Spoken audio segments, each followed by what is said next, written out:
এখানে ককিয়া দেখতেছি ফেঁকে ফেঁকে সব নষ্ট হয়ে যেতেছে, কেউ খাইতেছে না। আমরা হইলে খাইতাম আর কি, একদম জন্মখানা খাইতাম, কিন্তু খাইতে পাইতেছি না এখন, সময় মতো আসেনি, একটু লেট করে এসেছি এই কারণে। এই যে ড্রাগন গাছ কেমন হয়ে গেছে দেখছেন, ফাঁকে যেতেছে, এগুলোর থেকে স্যার আর বসানো পছন্দ যাবে।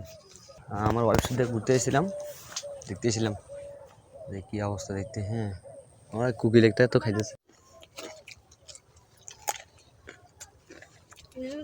সুপ্রিয় দর্শক, তো দেখতেছেন তো এই ড্রাগন ফল থেকে আমি এখন এখান থেকে সারা নিতেছি, এই কন্ডালা সারা আমিও বাড়িতে নিয়ে রুমু।